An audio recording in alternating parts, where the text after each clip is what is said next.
नमस्कार, जय हिंद सभी साथियों को राम राम। खम्मा गणी, कैसे हो सारे? पुनः तमाम 24,70,000 विद्यार्थियों का स्वागत, अभिनंदन।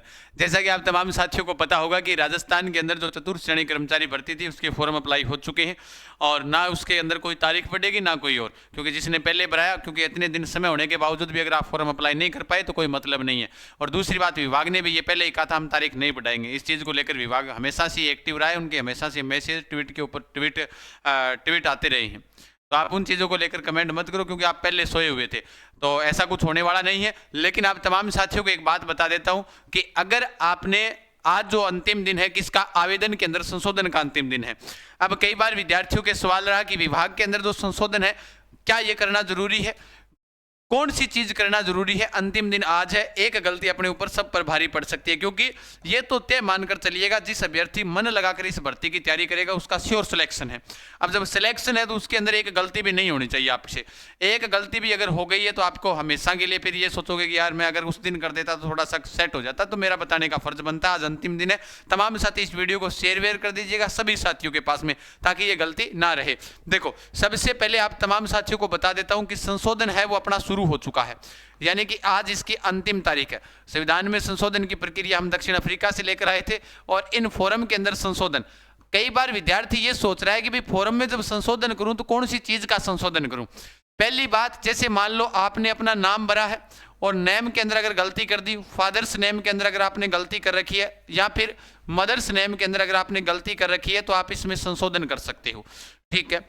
यानी कि अगर आपने गलती से बाय मिस्टेक, क्योंकि वैसे तो अगर आप पहली बार एसएसओ आईडी के माध्यम से अगर आपने फॉर्म भरा है तो कई बार क्या होता है कि विद्यार्थी पहली बार भी, इसमें बहुत सारे अभ्यर्थी जिन्होंने फॉर्म अप्लाई किया है, तो उन अभ्यर्थियों के लिए क्या रहेगा कि उनको सारी डिटेल्स भरनी पड़ती है। जो अभ्यर्थी पहले से ऑलरेडी फॉर्म भर चुके हैं तो उनके अंदर तो गलती होने का चांस है ही नहीं, भाई उनकी गलती नहीं होने वाली है। अब अगर बात करें कि जो नए अभ्यर्थी है उन्होंने जब नाम, पता या फिर अपना एड्रेस है, आधार कार्ड है, वो उन्होंने क्या कर दिया, अपना गलत भर दिया। कोई भी आईडी, मान लो आधार कार्ड भी अगर उसने नाम गलत भर दिया तो भी भाई संशोधन करना ही पड़ेगा। दूसरी बात, अब एक विद्यार्थियों का सवाल यह था कि सर ये तो भर्ती 10वीं लेवल थी, मैंने 10वीं और 12वीं की मार्कशीट लगाई है। अब ये वाली चीज को लेकर बार बार सबसे ज्यादा जो मैसेज आ रहे हैं वो यही आ रहे हैं कि मैंने 10वीं और 12वीं की जो मार्कशीट है वो अब मैंने लगा दी। सर मेरे पास में बीए भी है, मेरे पास में एमए भी है, तो मेरे को ये लगानी चाहिए थी क्या? बिल्कुल, ये कब जरूरी है? हालांकि ये कोई जरूरी नहीं है, लेकिन ये जरूरी तब होती है जब, वैसे तो देखो कल को अगर आपका थोड़ा सा लेवल ऊंचा कर दिया जाता है, जब आपका प्रमोशन होगा, तो प्रमोशन जब होगा तो उस दौरान क्या होगा, जैसे ऐसे मानकर चलो 7-8 साल तो आपको कोई प्रमोशन नहीं है, काम करते रहो 7-8 साल तक, तो लेकिन तब तक आपने को टारगेट दूसरी जॉब का भी रखना है। लेकिन अगर आपने ये डिग्रियां कर रखी है और अगर बाय मिस्टेक ना भी लग पाए तो प्रमोशन होता है, तो पहले तो भाई आपके अंदर योग्यता क्या है उस आधार पर होगा। दूसरी बात, ये जरूरी नहीं है कि आपकी सिर्फ योग्यता के ऊपर ही प्रमोशन हो जाए, आपकी कार्यशैली पर भी हो सकता है। कई बार आपने अगर देखा हो कि कांस्टेबल लगता है एक, और कांस्टेबल लगने वाला अभ्यर्थी 12वीं पास ही है, वो कौन सी पास है? 12वीं पास है। 2 साल उसके कंप्लीट होने के बाद में 9 माह की ट्रेनिंग और 2 साल का जो उनका कार्य था वो कंप्लीट होने के बाद मान लो कि 1 साल उसे थाना मिला, और मान लो कि उस गांव के पास में एक घर के अंदर जबरदस्त तरीके से आग लग गई, घर के अंदर 5 बच्चे हैं, और उस घर के अंदर 5 बच्चों में से मान लो कि 5 सदस्य हैं, और उनमें से 2 के क्या हुआ कि 2 झुलस रहे हैं, और उस दौरान उस घर के अंदर पहुंचने का कोई रास्ता नहीं है, अगर पहुंचोगे तो आप भी जल सकते हो, बहुत बड़ी रिस्क होती है।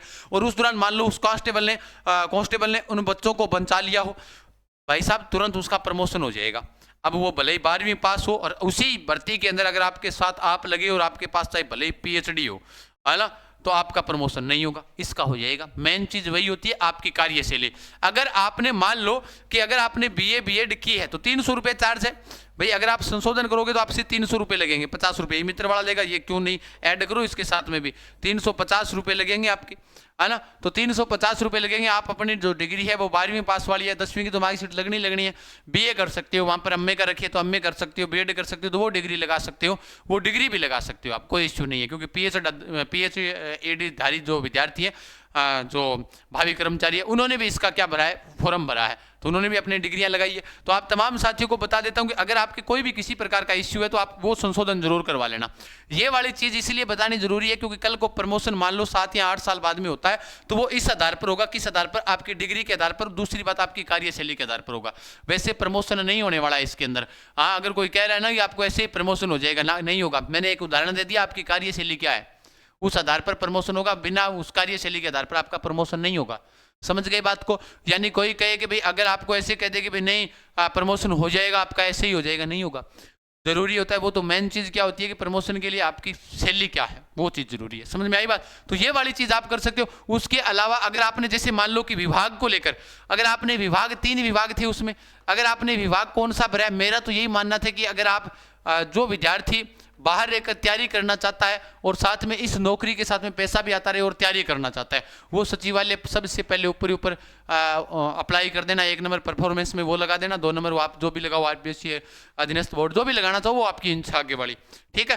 तो जो विद्यार्थी आगे की तैयारी करना चाहता है ताकि एक नौकरी छोटी मोटी मिल जाए, जो हमारे गाँव में एक सोच होती है कि छोटी मोटी मिल जाए ना एक बार, तो उसके बाद आगे की हम तैयारी कर सकें, तो ये वाली बात मैं आप तमाम साथियों को बता देता हूँ। तो ये वाला जो विभाग है वो विभाग को लेकर आप सबसे पहले, मेरा यही मानना है कि आप सचिवालय अप्लाई कीजिएगा, ठीक है। उसके बाद में अगर आपको वहां पर नाम नहीं आता तो फिर वो 2nd 3rd आ ही जाएगा, कोई इश्यू है ही नहीं।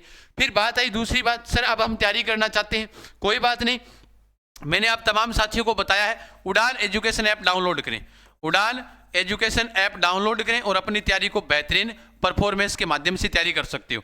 क्यों? क्योंकि एक तो रुद्र बेंच है वो अपना शुरू हो चुका है, ध्यान रख लेना। ये वाला रुद्र बेंच है जो अपने राजस्थान इतिहास नहीं है तो दोनों चतुर्थ श्रेणी का लगा दिएगा, कोई बात नहीं, अपना रुद्र बेंच है वो भी अपना शुरू हो चुका है। और ये वाला जो कोर्स है, ये वाला कोर्स 1 लाख पर आएगा। अभी मैंने बता दिया, आपकी इच्छा, आप जब चाहो तब ज्वाइन कर लेना बाद में, अभी ऐप के अंदर डाल दिया इसको, लेकिन 100 तब करेंगे जब 1 लाख हो जाएंगे। नाम मात्र शुल्क के साथ में आएगा। टेस्ट सीरीज पूरी टॉपिक वाइज, यानी 6000 प्रश्नों के आसपास आ जाएंगे इसमें। करंट आ जाएगा, इतिहास, कला, संस्कृति, राज्य व्यवस्था, हिंदी, अंग्रेजी, गणित, विज्ञान और करंट भी है। तो ये सारी चीजें आपको इसमें मिलेगी टॉपिक वाइज विद व्याख्या सहित। अभी डाउनलोड करें उड़ान एजुकेशन ऐप। अधिक जानकारी के लिए 9636325227 पर मैसेज कर सकते हो। हमारी परफेक्ट तैयारी, हम आपको जो मजबूत इरादों के साथ में उतरेंगे और मजबूत इरादों के साथ में ये टेस्ट सीरीज जो आपने जेल प्रेरी पशु प्रेचर के अंदर धमाल मचाने के बाद आप तमाम साथियों के बीच उपस्थित है, बिना कहे बिना देरी के साथ में तमाम साथी इस सेशन को शेयर कर दीजिएगा, लाइक कर दीजिएगा। अगर इस परिवार पर नए हो तो चैनल को सब्सक्राइब करना ना भूलिएगा, क्योंकि आज होगा महायुद्ध, शाम तक का हमें टारगेट करना है, कल शाम तक का 1 लाख, तो कल शाम को एक केक काट देंगे और ये वाली चीज आपके बीच उपस्थित करवा देंगे, ठीक है। ओके, धन्यवाद, राम राम सा, खम्मा गणी, जय श्री कृष्ण।